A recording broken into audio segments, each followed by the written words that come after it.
Friends let's start our next topic, land use pattern in India. Basically बेटा देखो, आपके जो लैंड का यूज है ना, वो आपके दो फैक्टर से डिटरमाइन होता है। पहला कौन सा है आपका फिजिकल, और सेकंड वन आपका कौन सा ह्यूमन फैक्टर्स। फिजिकल फैक्टर्स में आपके कौन कौन से आते हैं? टोपोग्राफी, क्लाइमेट और सॉइल टाइप, यानी कि उस एरिया की कैसी टोपोग्राफी है, कैसा क्लाइमेट और कैसा वहाँ सॉइल टाइप्स है। उसके बाद ह्यूमन फैक्टर्स की हम बात करें तो ह्यूमन फैक्टर्स में पॉपुलेशन डेंसिटी, टेक्नोलॉजिकल कैपेबिलिटी और कल्चर और ट्रेडिशंस हमारे ये फैक्टर अफेक्ट करते हैं। ठीक है, यानी कि किस एरिया में कितनी आपकी पॉपुलेशन डेंसिटी ज्यादा है तो लैंड यूज भी ज्यादा होगी। तो हमारे पास सिर्फ और सिर्फ इंडिया के टोटल ज्योग्राफिकल एरिया का 3.28 मिलियन स्क्वायर किलोमीटर, जो हमारी इंडिया का टोटल ज्योग्राफिकल एरिया है, उसका सिर्फ और सिर्फ 93% डाटा ही हमारे पास अवेलेबल है, जिसमें हमारे पास नॉर्थ ईस्ट स्टेट का सिर्फ और सिर्फ असम का डाटा अवेलेबल है। बाकी जो सारे आपके 6 स्टेट बचे उनका हमारे पास डाटा अवेलेबल नहीं है। और इसमें आपका जम्मू कश्मीर का डाटा भी हमारे पास अवेलेबल नहीं है, जो आपका ऑक्यूपाइड है किसके द्वारा, पाकिस्तान या फिर चाइना के द्वारा। उस पर अभी तक सर्वे नहीं हुआ है, जिसकी वजह से वो हमारे पास अवेलेबल नहीं है। अब नेक्स्ट है, देखो आपका यहाँ पे पूरा आपका फिगर दे रखा है कि कौन सा डाटा, मतलब हमारी कौन सी लैंड, कितनी लैंड कहाँ यूज की जा रही है। तो हमारी फॉरेस्ट एरिया की सबकी लैंड दे रखी है। तो फिर इसमें बताया है आपका कि हमारे यहाँ जो लैंड का परमानेंट पेस्चर वाला एरिया है वो भी लगातार घट रहा है। परमानेंट पेस्चर मतलब जहाँ पे आपके बेसिकली कैटल्स हैं वो ग्रेज करने जाते हैं। अब जब वो एरिया भी डिक्रीज हो रहा है तो हमारी जो इतनी ह्यूज कैटल है, ठीक है, वो कैसे अपना लिवलीहुड चलाएंगे, उसका क्या कॉन्सिक्वेंस होगा। अब करंट फैलो लैंड की हम बात करें, most of the other than the current fallow lands are either of poor quality and cost of cultivation of such land is very high.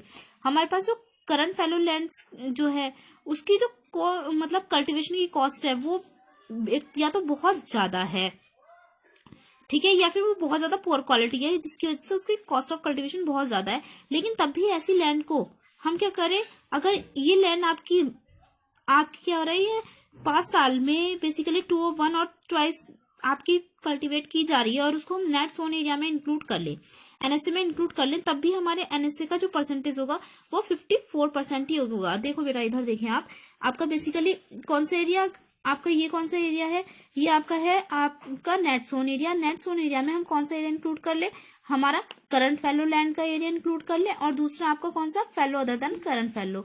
तो तब भी हम इन दोनों का एरिया ऐड कर लें ग्रॉस जोन एरिया में, तब भी हमारा कौन सा होगा, यानी कि जिस लैंड पे हम कल्टीवेशन कर सकते हैं, ठीक है, चाहे हमारी कॉस्ट ज्यादा है, हमने उसे तब भी इंक्लूड कर लिया, तब भी सिर्फ और सिर्फ हम 54% एरिया पे ही कल्टीवेशन कर पा रहे हैं। तो ये बहुत ही कम अमाउंट है। और जो आपके ये जो आपका डाटा डिपेंड करता है ना ग्रॉस से आपका नेट सोन एरिया वाला, ये भी आपका अलग अलग स्टेट में अलग अलग है। जैसे it is over 80% of the total area in Punjab. जैसे पंजाब में आपका 80% एरिया में हमारी क्या होती है, बेसिकली सोन एरिया वाला है। हरियाणा में ये 10%, आपका हरियाणा में भी इतना ही है। और आपके अरुणाचल प्रदेश, मिजोरम, मणिपुर और अंडमान निकोबार में हम बात करें तो वहां सिर्फ और सिर्फ 10% एरिया पे ही आपकी एग्रीकल्चर की जाती है। तो यानी कि ये जो नेट सोन एरिया है ये भी आपका डिफर है। अब हमारी नेशनल फॉरेस्ट पॉलिसी के अकॉर्डिंग ये चीज बहुत ज्यादा इंपॉर्टेंट है बेटा, ये चीज 1 मार्क्स के क्वेश्चन में बहुत इंपॉर्टेंट है कि नेशनल फॉरेस्ट पॉलिसी 1952 के अकॉर्डिंग हमारी ये शर्त रखी गई है कि हमारे टोटल ज्योग्राफिकल एरिया का 33% फॉरेस्ट एरिया में कवर होना चाहिए इकोलॉजिकल बैलेंस के लिए। यानी कि हमारे जो टोटल जितना भी ज्योग्राफिकल एरिया है उसका 33% हमारे जियोलॉजिकल बैलेंस के लिए फॉरेस्ट एरिया में कवर होना चाहिए। उसकी मेंटेनेंस होना बहुत ज्यादा जरूरी है। It was considered essential for maintaining the ecological balance, यानी कि ये इकोलॉजिकल बैलेंस करने के लिए बहुत ज्यादा जरूरी है। लेकिन हमारा तो इससे भी अभी बहुत कम है। The livelihoods of millions of people who live in मतलब फॉरेस्ट एरिया से जो हमारा 33% होना चाहिए उससे भी हमारा बहुत कम है। और जो फॉरेस्ट एरिया के आसपास के जो लोग हैं ना, मिलियंस ऑफ पीपल, वो उस पर बहुत ज्यादा डिपेंड करते हैं। वो जो फॉरेस्ट एरिया के आसपास जो लोग रहते हैं वो इस पर बहुत ज्यादा डिपेंड करते हैं। और इसके अलावा जो आपकी लैंड है, a part of the land is termed as waste land.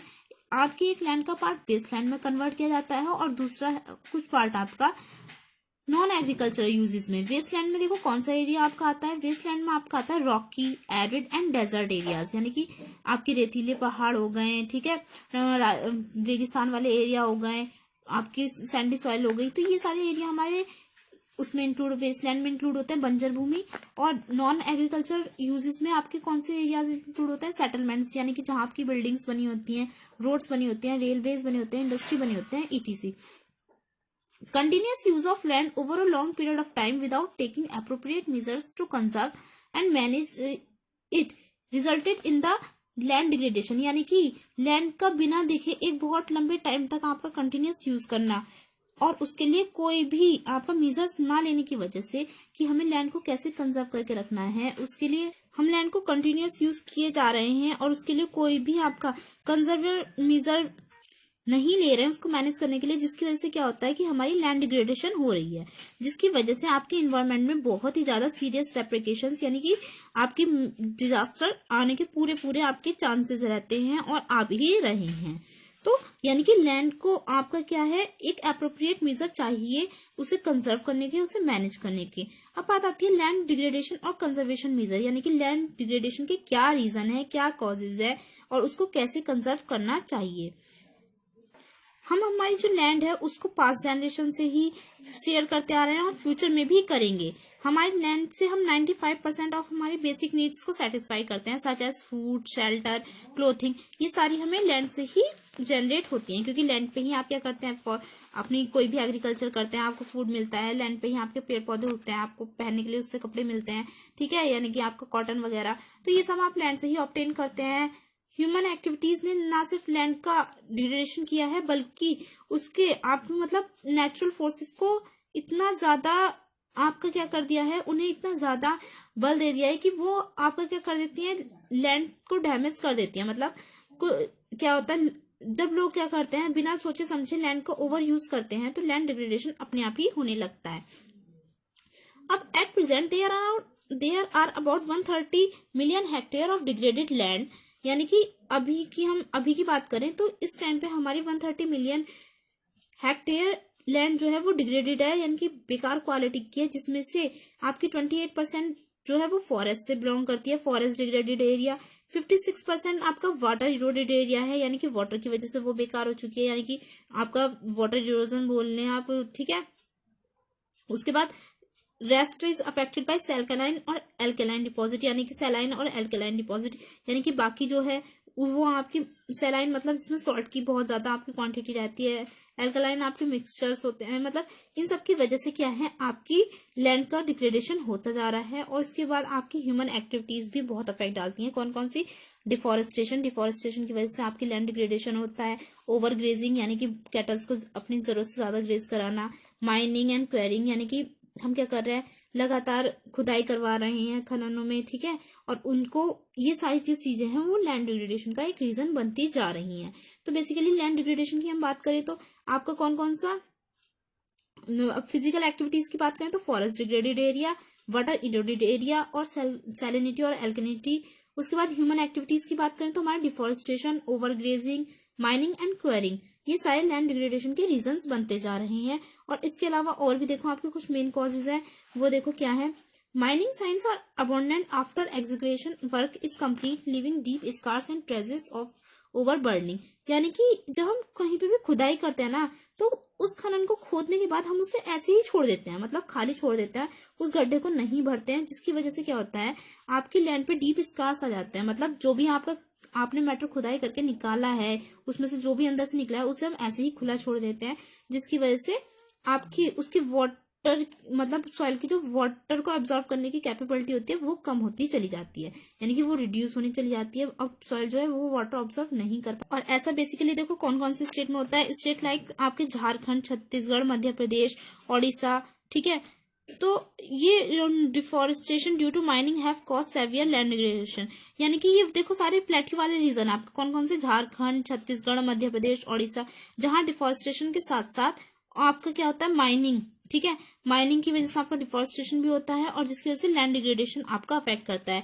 अब बात करें हम स्टेट्स लाइक गुजरात, राजस्थान, मध्य प्रदेश, महाराष्ट्र की, तो वहां पे ओवर ग्रेजिंग लैंड डिग्रेडेशन का मेन रीजन है। इसके बाद पंजाब, हरियाणा, वेस्टर्न यूपी की लैंड डिग्रेडेशन का मेन रीजन क्या है, ओवर इरिगेशन। यहाँ से एक नंबर में क्वेश्चन पूछ लिया जाता है, आपको कोई से भी स्टेट का नाम दे दिया जाएगा कि यहाँ लैंड डिग्रेडेशन का मेन रीजन क्या है।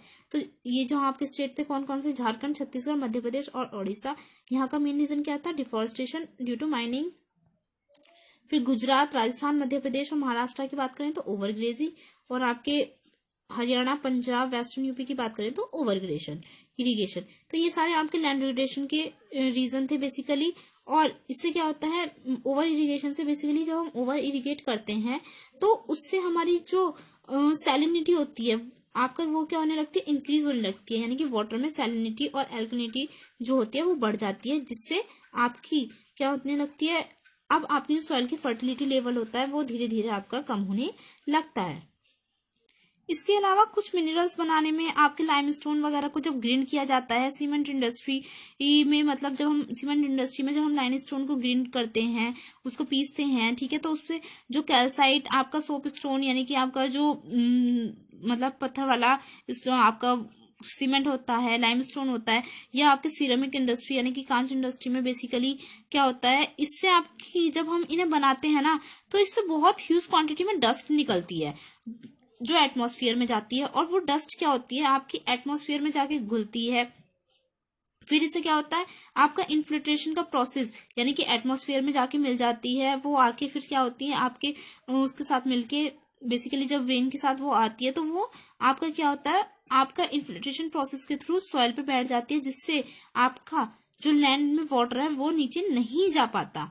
और इसमें बेसिकली रिसेंट ईयर में industrial effluents and as waste have become a major source of land and water pollution in many parts of the country।